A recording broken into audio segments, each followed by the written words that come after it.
In this last video on section 4.2, we're going to talk about the placebo effect, blinding, what statistically significant means, and finally we're talking about block designs in terms of designing an experiment. First, let's start with the placebo effect. This is a beneficial effect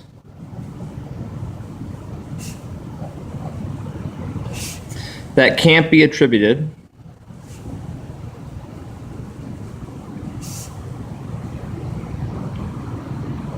to the treatment itself.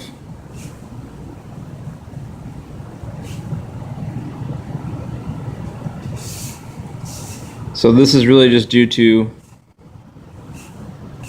patient's belief in the treatment.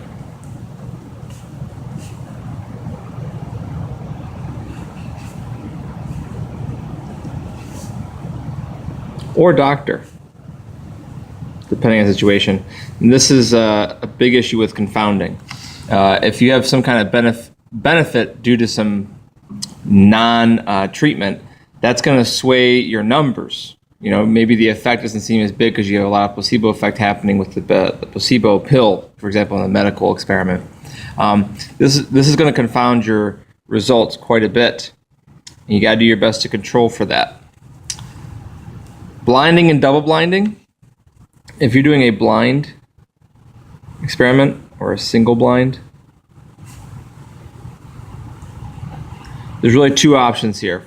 Either the individuals getting the treatment don't know which treatment they're getting, or the doctors or experiment people or the experimenters don't know what treatment they're giving the experimental units. So either party, one or the other, doesn't know which treatment they're getting. That's a single blind. So one of the examples from the book is if the individuals who are interacting with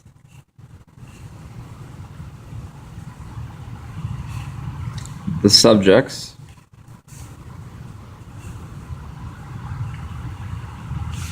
and measuring response variable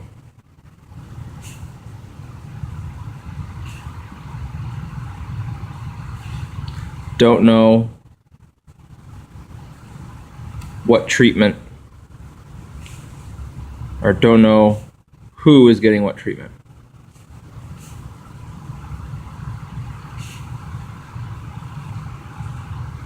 This is done mainly in the medical community because when doctors prescribe placebos, they tend to treat the patients different, they diagnose different, their whole mindset changes. So to get rid of all that confounding issues, they just blind one party or the other.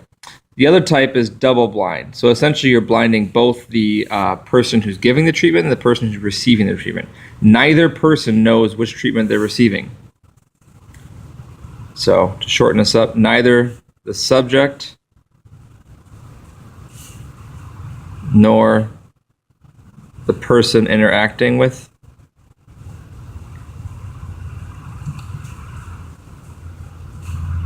the subject knows what treatment is given.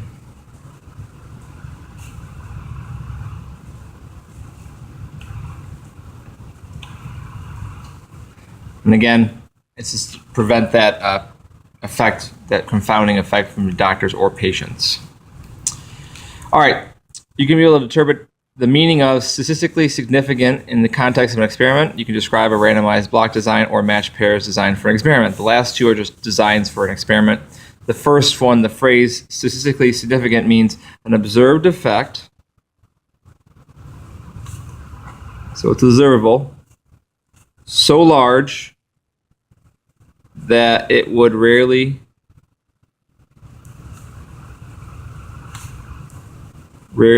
happen by chance. This is the distracted driving activity was the first thing we did in class, and we're visiting that because in that activity we talked about the chances of this happening are so small, the cause and effect has to be there. So, and just to remind you what happened here, we had 48 people drive a car, and half of them were given a cell phone to use, and half of them had to talk to a person, and they measured how much more or less the distraction was between the cell phone people and the people talking to passengers in the car. It turns out 7 to 9 people who were distracted were using the cell phone. And we ran through some basic probability tests to see how likely that was. And it was less than 10%, less than 5%, something very small or very unlikely to happen by chance. So since it was so small, the probability of happening by chance was so small, we can here say that it's significant because the chances of it happening just by mere chance, randomly happening on this experiment are so small, it has to be due to the cause and effect relationship observed here.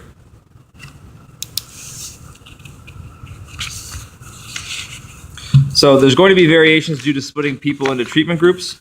The real question pertains to the observable difference. Is the difference big enough to be significant or too small to be determined due to chance?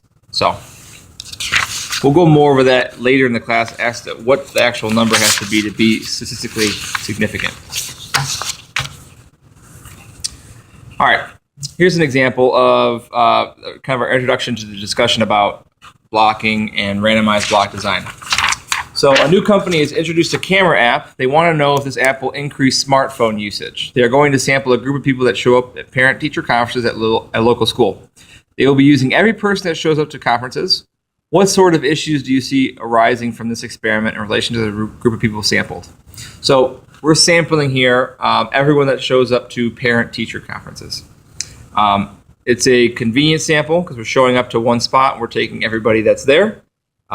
What issues can arise possibly from trying to figure out smartphone usage for a new camera app?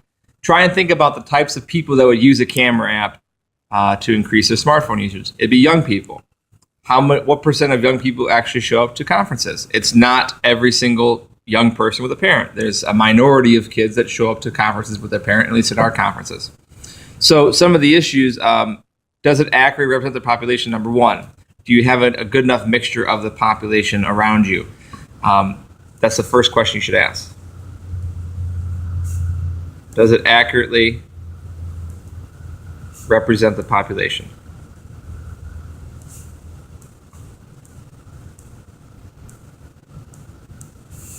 And the big issue is the big usage difference.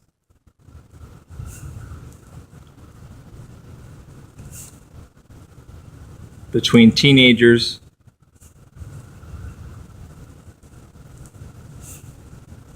and parents for smartphones, or more specifically, camera apps. So if you get the correct amount of people in your sample, it's no big deal. But if you want to measure based on previous experience with a smartphone or camera app, you might want to group people that are similar together. So what we do is we measure the increase or decrease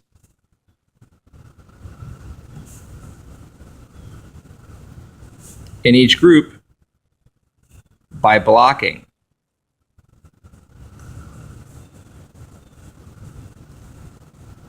So because there's such a large difference between teenagers and adults and the way they use the camera apps currently, I want to see the increase between teenagers, or just among teenagers and just among adults. You mix them, the two groups together, it might kind of mask some of the important results that you might see otherwise you block them. So blocking people or blocking groups of subjects that are similar allows you to compare across a block. So blocking, don't think about like blocking a soccer goal. It's blocking is creating groups of people, much like you would do for a stratified random sample, creating strata. It's very similar to that. A block is a group of experimental units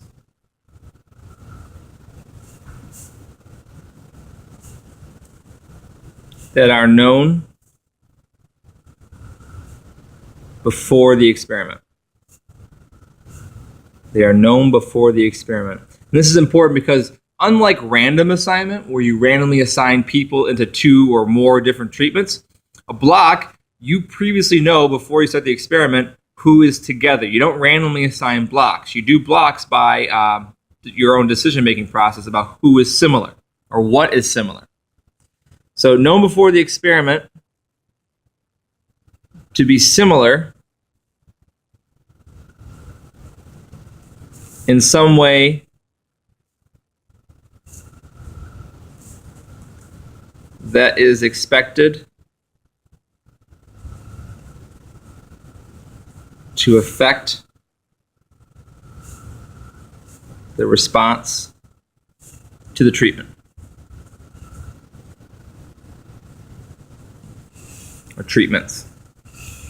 So you can group people any way you want.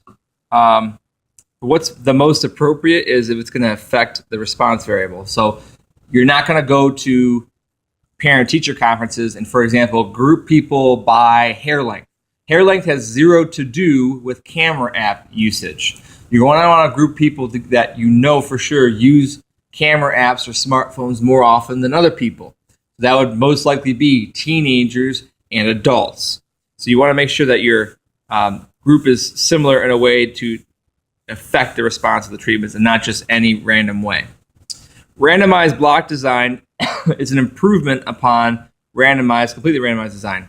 If you have blocks that you can actually group people together, it makes it a little bit easier to compare across those groups. So this is the random assignment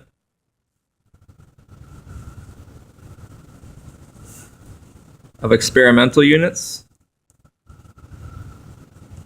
to treatments.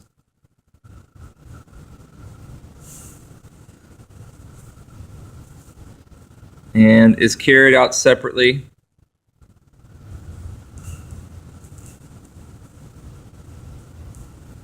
in each block, or within each block, sorry. Within each block. Big misconception here. Blocks are not the same as treatment groups. They are often confused by people because they are kind of similar that they are a group of people, but blocks, remember, you know beforehand. You know about blocks beforehand. You plan for them to be together. Treatment groups, you don't plan about beforehand. You assign randomly. If you weren't to assign randomly, this is no longer going to be an experiment. It's going to have some serious bias in if you don't assign randomly. So they are not the same. Do not forget this part, because students will often forget or mix the two up because they seem similar. But blocks you plan beforehand, and they're groups of similar people. Treatment groups are often not groups of similar people, and you assign them randomly. All right, there's a special type of block design called a match pairs design. There's two types. The first type is, the idea is to create blocks by matching pairs of similar experimental units.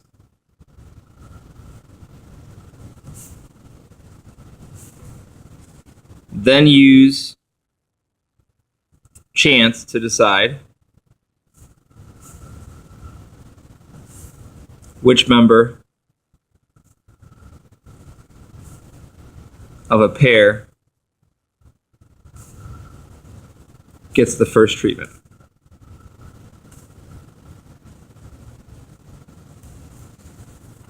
So you have to have two treatments here, and then you pair people up or units up based on their similarities. So you might have two 21-year-old females that you want to pair together, and then give both treatments to the group. So one person gets treatment A, one person gets treatment B. The person that gets either treatment is decided on random chance, a random assignment, just like in a completely randomized design. The second type is each subject is its own block. Each subject receives both treatments.